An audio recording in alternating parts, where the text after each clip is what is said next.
And let me see that you guys are here. Hello, Facebook. I hope everybody is doing well. I'm very happy to be on live here today. It's been a long while.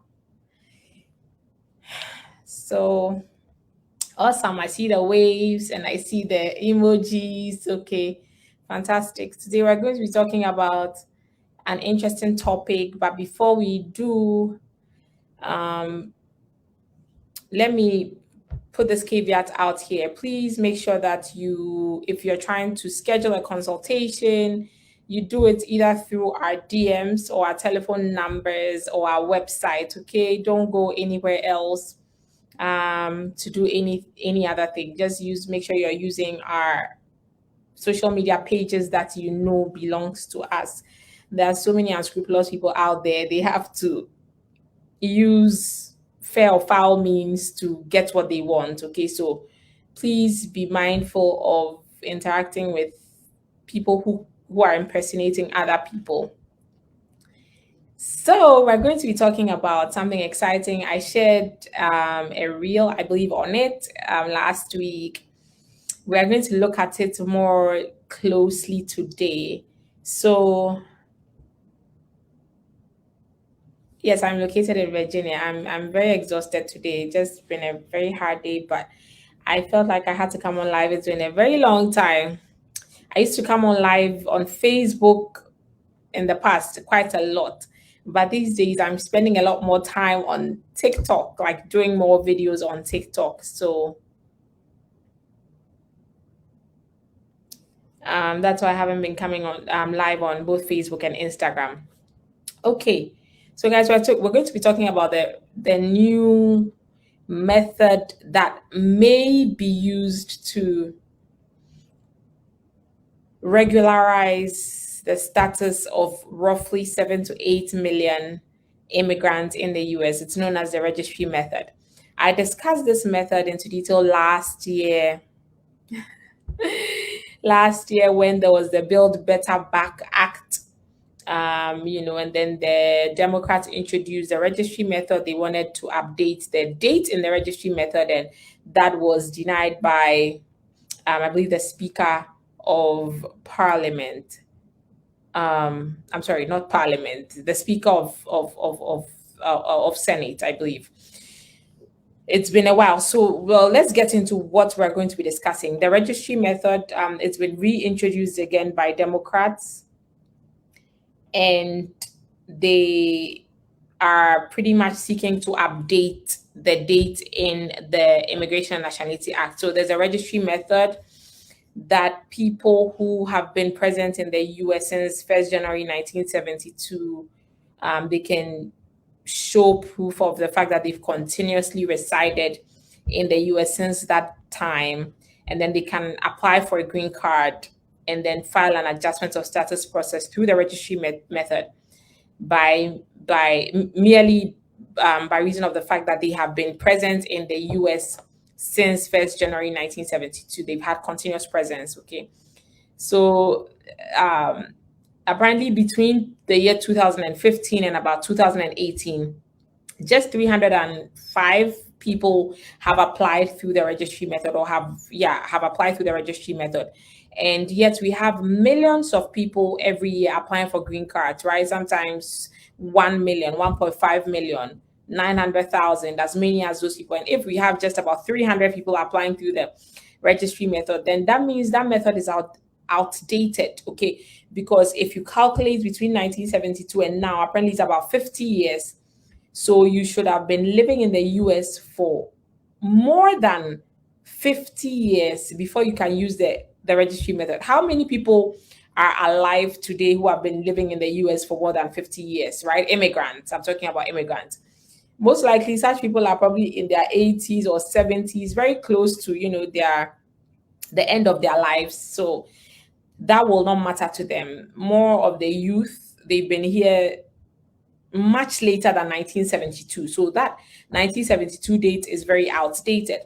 So the proposal by the Democrats is that, okay, let's update the date in the law. Let's bring it closer to make it more practical for people to benefit from this law, because as it stands now, it's just decoration. It's not really being utilized. And the registry process of obtaining green cards has been, part of immigration laws for about 100 years. Okay, so it's not a new method. All they're asking for is to update this date to, a much later date. So it's very exciting. But as you guys know, there have been multiple times where the Democrats during the Biden administration have attempted to, come up with ways through which people can get green cards, and all these methods have been shut down. And so we don't know how feasible this would be. Of course, as you guys know enough, we've explained multiple times, in order for a bill to become a law, it has to go through hoops, right? So it has to go through the House, 435 representatives, majority, I believe 218 votes. If it passes, it goes through Senate, 100 senators. We have to get majority of 51, and then it will go to the president for him to sign this into a law. Very simplified, but it's not that simple, because you might get some people from the Republican side who will say, no, we don't agree or whatever. So we have to wait and then see what will happen. Again, I had wanted to share my screen. I'm not sure what's going on with my Firefox, but it's not working. So we will still talk about this a little bit more about the the green card registry method, and then we will call it a day. We're not here for long, so please stick with us. Guys, you see my painting? Yes, I just put that up today, so my office isn't looking too bare. I think I like it. Let me know how you like it. Okay.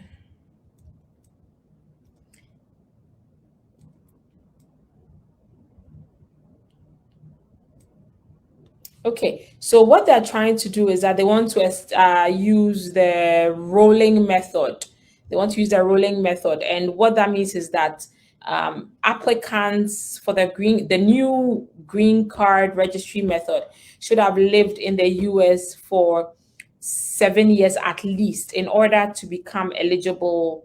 And so when they say the rolling method, they want to create a rolling registry, and this will allow new people to apply every year. So when we talk about something that's a rolling date or a rolling registry, what they mean by that is that there's not going to be a hard deadline. The current law as it stands, there's a hard deadline, and the deadline is 1st January 1972.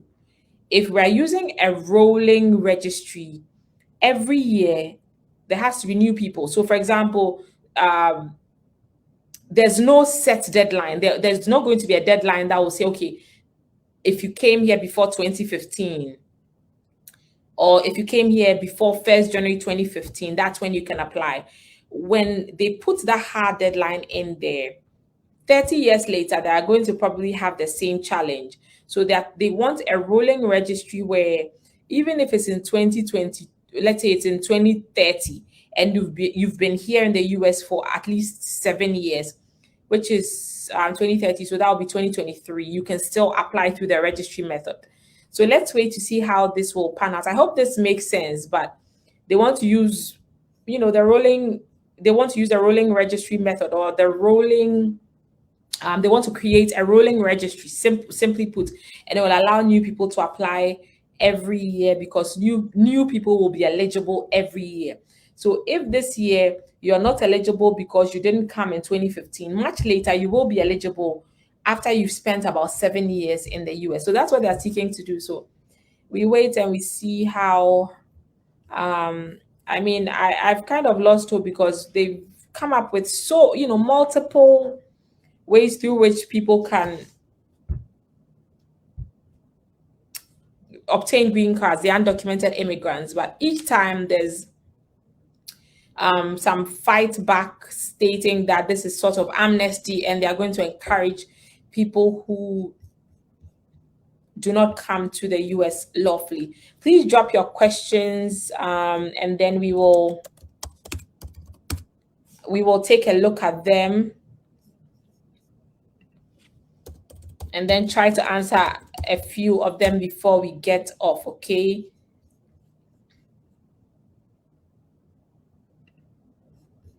I see some questions on Instagram.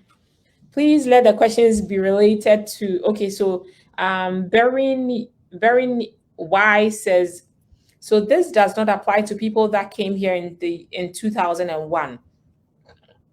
If you came here in 2001, most likely that 7-year period will apply to you because you've been here for about 19 years, or actually you've been here for 21 years.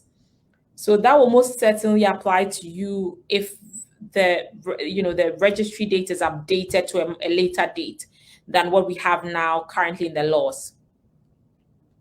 Okay, so the person, yes, the name I was looking for is Nancy Pelosi. She's the Speaker of, I believe, the House. Yes, she was the person that stated that the Build Better Back was sort of like a financial document, and she didn't think immigration should be inserted or sneaked into it. So she shut down all the, suggestions or the proposals by the Democrats to regularize the status of undocumented immigrants. Okay, so let me read some comments on Facebook. Latifa is saying hi. Hello, Latifa. Patrick Addo says, long time will all be enjoyment. Doris Ifa says, hello. Hello, Doris. I hope you are doing great. We will speak soon, okay? Latifa Abubakar says, I want to hire you for my case, please. Yes, please feel free to call us. Our numbers, or send us a DM on Facebook, and then we will speak with you concerning your matter. Now, I want us to take a look at what the green card through the registry method means currently, okay? So we'll talk about the eligibility criteria, and then, of course, you can transpose it, and then you can start getting ready if this proposal or this bill passes into a law. Number one, you should have entered the United States prior to January 1st, 1972. Guys, how many people? So in order to be eligible to receive a green card under the registry provisions, you have to meet all the following criteria. And the criteria, there are 5 of them. First one, you should have been in the US since 1st January 1972. Secondly, you should have resided in the US continuously since you entered. So you cannot be living here and then you went to live somewhere for a while, came back. That doesn't qualify, right? So that's what the law says. You should have resided here continuously since that date. And then thirdly, you're a person of good moral character. I cannot stop emphasizing this. Guys, if you want any type of US immigration law benefit, if you review the laws, I don't know of any of the laws that will give you a green card if you're not a person of good moral character. To be a citizen, you have to be a person of good moral character. Cancellation of removal, you have to be a person of good moral character. Green card through registry, you have to be a person of good moral character. VAWA, the abuse green card, good moral character. A lot of because as I keep saying, immigration laws are very commonsensical. I know sometimes they don't make sense, but every country wants people who have good moral character, who are not murderers, who are not aggressive, who are not armed robbers, to be citizens and members of that community. So if you're somebody of good moral character, then your chances are higher when we have to fight a case for you in court. Even when you're seeking prosecutorial discretion to dismiss your case from court, immigration court, and take you out of removal proceedings, you have to demonstrate good moral character. You have to have a lot of good things in your books, like you're somebody that volunteers. You help society. During COVID, you stepped up, you give donations, you are part of a church, you offer community services. Like, those are the things that are very helpful. You don't have a criminal record, no driving, bad record for driving, no arrest records, no convictions, all of those things. So you have to be a person of good moral character. That's the third condition. The fourth one is that you are not ineligible for naturalization. So being eligible for naturalization also involves good moral character. It involves all the conditions of naturalization, such as being physically present for a certain period of time. We won't go into naturalization conditions. I've recorded videos on all those topics, so you can please feel free to go back and then review those videos. And then you're not removable or deportable under Section 237A4B of the Immigration and Nationality Act. And then you are not inadmissible under certain sections of the Immigration and Nationality Act. Okay. And the application process is very simple. You simply file the I-485, which is the application to register permanent residence or to adjust your status.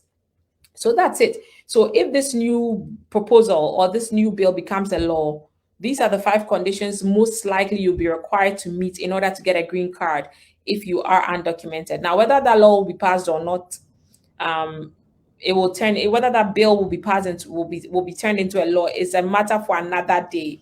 I cannot tell. Okay, so that's that. Guys, I have to leave you now. Unfortunately, yes, I see lots of questions both on Instagram and on Facebook. I won't be able to answer all of them. Hopefully, I'll come back in another video and then we can have a better conversation. So don't forget to like the video. You know, if you're watching us on YouTube, of course, subscribe to our channel, comment, like, share, and we will see you in our next video. Also, if you're watching on Facebook or on Instagram, I think on Facebook, Facebook allows this. Make sure you have our page on See First so that when we post something, you can see and then you can engage more with us. Okay, guys. Thank you for watching. Thank you for joining us. I will see you guys later. Bye.